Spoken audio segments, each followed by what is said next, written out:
जागो जागो, क्यों आपका एग्जाम का टाइम टेबल आ चुका है। क्लास 10 के महाराष्ट्र बोर्ड के एग्जाम 2024 में जो होने वाले हैं उसका टाइम टेबल आ गया है भाई। अब जागो, अब अगर तो कैसे पढ़ना है, क्या नोट बनाने हैं, कैसे प्रैक्टिस करना है, एग्जाम से पहले रिव्यू कर लेना है। आप तो उसे पलट पलट के देख रहे हैं, आप उलट पलट के देखोगे तो आपके दिमाग में वो सारी चीजें बैठ जाएंगी। हाँ यार ये टफ क्वेश्चन था, इसको मैंने प्रैक्टिस की थी, ये थोड़ा हार्ड है, इसमें ये चीज अलग आ गया था, तो आपको क्लिक हो जाएगा माइंड में। हेलो फ्रेंड्स, स्वागत है एक बार फिर से आप सभी का कॉन्सेप्ट क्लासेस में। दोस्तों आज का वीडियो आप लोगों के लिए बहुत ज्यादा इंपॉर्टेंट होने वाला है, क्योंकि भाई जागो जागो जागो, क्यों आपका एग्जाम का टाइम टेबल आ चुका है। क्लास 10 के महाराष्ट्र बोर्ड के एग्जाम 2024 में जो होने वाले हैं उसका टाइम टेबल आ गया है भाई। अब जागो, अब अगर सोओगे तो भाई सोते रह जाओगे, अगर डुबानी नहीं है नैया तो जाग जाओ भैया, ठीक है। अगर 2024 में आपका एग्जाम कब होने वाला है, ये देखो, आपका एग्जाम स्टार्ट होगा 1 मार्च से, ठीक है। अगर आप इंग्लिश मीडियम से हो तो आपका पेपर स्टार्ट होगा 2 मार्च से। समझ में आ रहा है? तो भाई जागो, अब अगर सोए तो सोते रह जाओगे। तो आज की इस वीडियो में आपका एग्जाम तो कब स्टार्ट होने वाला है ये पता चल गया। हम बताने वाले हैं इस वीडियो में कि आप हाउ टू स्टडी अलजेब्रा, आप अलजेब्रा को कैसे पढ़ोगे ताकि आप स्कोर कर सको, आपको मिले 40 आउट ऑफ 40 मार्क्स। कैसे पढ़ना है अलजेब्रा को, किस तरीके से पढ़ना है, क्या नोट्स बनाने हैं, कैसे प्रैक्टिस करना है, वो सब देखेंगे। देखो, अगर आपको अलजेब्रा में 40 आउट ऑफ 40 स्कोर करने हैं तो क्या करना पड़ेगा आपको, तो आपको सब्जेक्ट की अच्छी नॉलेज रखनी पड़ेगी। देखो क्या बोला है, सब्जेक्ट की नॉलेज अच्छे से रखो। अगर आपको सब्जेक्ट का नॉलेज पता है, ठीक है, अगर आपको पता है कि मैं कौन सा सब्जेक्ट पढ़ रहा हूँ, इस सब्जेक्ट में कितने क्वेश्चंस रहते हैं, है ना, इस सब्जेक्ट से कितने क्वेश्चंस आते हैं, कौन कौन से टॉपिक्स पूछे जाते हैं, कौन कौन से टॉपिक्स इंपॉर्टेंट है, तो ही आप उस सब्जेक्ट में अच्छा कर सकते हो। तो आपको उस सब्जेक्ट के हर एक चैप्टर का हर एक वेटेज भी पता रहना चाहिए। तो देखो, आपका टोटल है अलजेब्रा में 6 चैप्टर्स, और ये 6 चैप्टर्स आते हैं आपको रिटन एग्जाम में पूरे 40 मार्क्स के लिए। अगर आपको 40 आउट ऑफ 40 चाहिए तो इन पूरे 6 चैप्टर्स को अच्छे से पढ़ना पड़ेगा, और प्लस आपको कॉन्सेप्ट अच्छे से समझ के रखना पड़ेगा। क्योंकि अलजेब्रा में 2 क्वेश्चंस, लास्ट के 2 क्वेश्चंस क्या आते हैं, टेक्स्ट बुक के बाहर से आते हैं, लेकिन वो 2 क्वेश्चंस भी आपके इन सब्जेक्ट्स के, इन टॉपिक्स के, इन चैप्टर्स के कॉन्सेप्ट पे बेस्ड रहते हैं। समझ में आ रहा है? तो आपको इन सारे चैप्टर्स का अच्छे से कॉन्सेप्ट समझ के रखना है। देखो, पहला चैप्टर है आपका लीनियर इक्वेशंस इन 2 वेरिएबल्स। ये चैप्टर्स आपको पूरे 12 मार्क्स के लिए पूछा जाता है, और ये जो 2 क्वेश्चंस है वो इस चैप्टर से हो सकते हैं। समझ में आ रहा है? इन 2 क्वेश्चंस को हम कहेंगे hots question, sorry hots question. समझ में आ रहा है? ये जो हॉट्स क्वेश्चन है आपके चैप्टर नंबर 1 से आ सकता है, और दूसरा चैप्टर है आपका क्वाड्रेटिक इक्वेशन,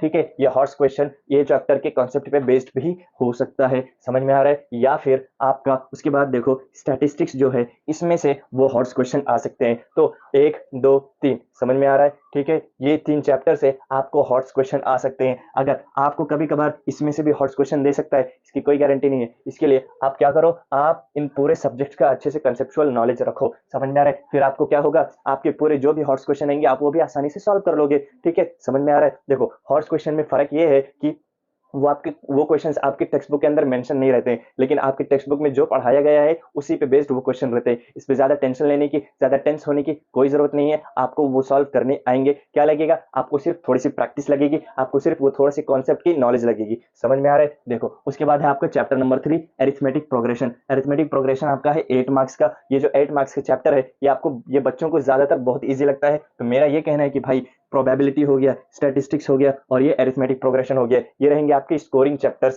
क्या है स्कोरिंग चैप्टर्स, कौन कौन से स्कोरिंग चैप्टर्स देख लो भाई। स्कोरिंग चैप्टर्स बहुत इंपॉर्टेंट होते हैं। स्कोरिंग चैप्टर्स आपको पता है तो आप अच्छा स्कोर कर सकते हो। कौन सा है? चैप्टर नंबर 3, चैप्टर नंबर 5 और चैप्टर नंबर 6। ये 3 चैप्टर्स मोस्टली बच्चों को या फिर सबको बहुत ज्यादा ईजी लगते हैं। समझ में आ रहा है? और उसके बाद जो आता है हाई वेटेज वाला चैप्टर है चैप्टर नंबर 1 2 और 6, 1 2 और 6। समझ में आ रहा है? तो ये 2 चैप्टर्स जो है आपके बहुत ज्यादा स्कोरिंग चैप्टर्स है। उसके बाद आता है आपका ये 4 फाइनेंशियल प्लानिंग। फाइनेंशियल प्लानिंग भी 8 मार्क्स का आपका एक चैप्टर है, ठीक है। तो ये चैप्टर्स भी, ये चैप्टर में आपको पूरा जीएसटी के बारे में पढ़ाया जाएगा, ठीक है। आपको फाइनेंशियल प्लानिंग क्या क्या रहती है वो सारी चीज पढ़ाई जाएगी। तो ये चैप्टर सीखना आपके फ्यूचर के लिए बहुत ज्यादा इंपॉर्टेंट होने वाला है। तो आप ये चैप्टर्स को बिल्कुल भी छोड़ने की गलती मत करो। ओके, समझ में आ रहा है? तो उसके बाद आता है प्रोबेबिलिटी।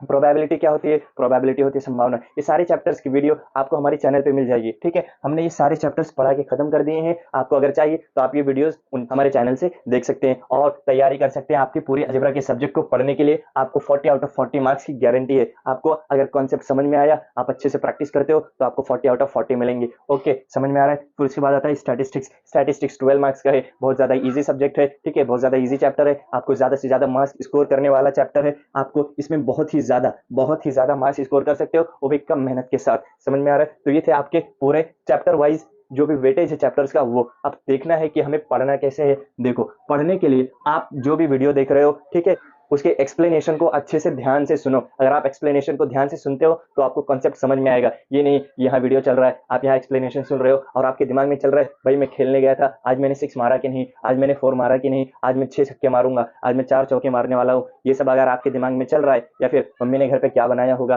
पापा मेरे लिए खिलौने लाएंगे कि नहीं लाएंगे, ये सब सोचोगे तो भाई आपकी एक्सप्लेनेशन एकदम वीक होने वाली है और आपका कंसेप्ट जो है आपके दिमाग में रुकेगा नहीं, आपके दिमाग से पूरा बाउंसर जाने वाला है ना, क्रिकेट में बाउंसर जाता है, आपका पूरा कंसेप्ट ऐसे ही बाउंसर जाने वाला है। समझ में आ रहा है? तो एक्सप्लेनेशन देखते टाइम, एक्सप्लेनेशन सुनते टाइम आपको फुल कंसंट्रेशन देना है। आपका अगर कंसंट्रेशन पूरा रहेगा तो आपका कंसेप्ट अच्छे से समझ में आ जाएगा। ओके, उसके बाद बारी आती है नोट्स की। नोट्स कैसे करने हैं? आपको एक्सप्लेनेशन के साथ साथ क्वेश्चंस को सॉल्व करना है और अपने खुद के नोट्स बनाने हैं। समझ में आया? ओके, फिर आती है फॉर्मूला की बात। अलजेब्रा ऐसी चीज है जो पूरे फॉर्मूला पे बेस्ड है। अगर आपको फॉर्मूला याद है तो आप पूरा अलजेब्रा सॉल्व कर सकते हो। समझ में आ रहा है? तो फॉर्मूला के लिए मैं कहूंगा आप एक सेपरेट नोटबुक बनाओ जिसमें आप पूरे फॉर्मूलेज लिख लो और उन्हें अच्छे से याद कर लो। ठीक है, उसके बाद आती है बारी मोस्ट इंपॉर्टेंट चीज की। सबसे ज्यादा चीज जो जरूरी है वो है आपकी प्रैक्टिस। तो मेरा ये कहना है कि अगर आप अलजेब्रा में प्रैक्टिस करते हो, ठीक है, सिर्फ मेरा ही नहीं, आप किसी से भी पूछो, अगर अलजेब्रा में आप प्रैक्टिस करते हो तो आपकी जितनी ज्यादा प्रैक्टिस रहेगी उतनी ज्यादा अच्छे से परफेक्ट बन जाओगे आप उसमें। ठीक है, तो मेरा कहना है कि आप डेली डेली क्या करो, अलजेब्रा के हर एक एक्सरसाइज को, एक प्रैक्टिस सेट को डेली सॉल्व करो। एक प्रैक्टिस सेट को डेली सॉल्व करो। समझ में आ रहा है? एक प्रैक्टिस सेट को डेली सॉल्व करोगे तो आपका अलजेब्रा एकदम बहुत ज्यादा स्ट्रांग होने वाला है। और अगर अलजेब्रा स्ट्रांग हो गया तो भाई आपके तो 40 आउट ऑफ 40 मिलने वाले हैं। समझ में आ रहा है? खुश हो जाओ अगर आप डेली प्रैक्टिस करते हो। उसके बाद कहूंगा कि आप एक सेपरेट नोटबुक बनाओ। किसके लिए? टफ क्वेश्चंस के लिए। आपने देखा होगा कि आप कोई भी क्वेश्चन सॉल्व करते जाते हो तो सारे क्वेश्चंस किसी एक कंसेप्ट पे बेस्ड रहते हैं, किसी एक फॉर्मूले पे बेस्ड रहते हैं, लेकिन उसमें से एक दो क्वेश्चन ऐसे आ जाते हैं जिसमें कोई अलग कंसेप्ट यूज हो जाता है, या फिर उसके सॉल्यूशन में कुछ अलग इंपॉर्टेंट चीज आ जाती है, कुछ अलग से चीज आ जाती है ना, कोई फैक्टराइजेशन आ गया, कुछ और आ गया। समझ में आ रहा है? तो इस तरीके से वो हो जाते हैं आपके लिए टफ। ठीक है, तो इन टफ क्वेश्चंस को सॉल्व करने के लिए आप एक सेपरेट नोटबुक मेंटेन करो और ये सारी चीजें प्रैक्टिस हो गई और आपकी सेपरेट नोटबुक हो गई। ये सबको आपको एग्जाम के एक दिन पहले क्या करना है, एग्जाम से पहले रिव्यू कर लेना है। आपको उसे पलट पलट के देख लेना है। आप उलट पलट के देखोगे तो आपके दिमाग में वो सारी चीजें बैठ जाएंगी कि हाँ यार ये टफ क्वेश्चन था, इसको मैंने प्रैक्टिस की थी, ये थोड़ा हार्ड है, इसमें ये चीज अलग आ गया था, है ना। तो आपको क्लिक हो जाएगा माइंड में, आपको समझ में आ जाएगा। आपको समझ में आ गया तो आप वो चीज एग्जाम में अच्छे से सॉल्व कर पाओगे। ठीक है, तो ये था आपको अलजेब्रा कैसे पढ़ना है वो। ठीक है, क्या है, सबसे पहले आपको सब्जेक्ट की नॉलेज होनी चाहिए, फिर आपको एक्सप्लेनेशन ध्यान से सुनना है, आपने खुद के नोट्स बनाने हैं, फॉर्मूला याद करना है, प्रैक्टिस डेली एक प्रैक्टिस सेट सॉल्व करना है, उसके बाद नोटबुक बनाओ एक टफ क्वेश्चंस के लिए। समझ में आ रहा है? तो बस आज का वीडियो यहीं करते हैं खत्म। अब मिलेंगे नेक्स्ट वीडियो में एक नई टेक्निक के साथ। ठीक है, तब तक के लिए बाय बाय।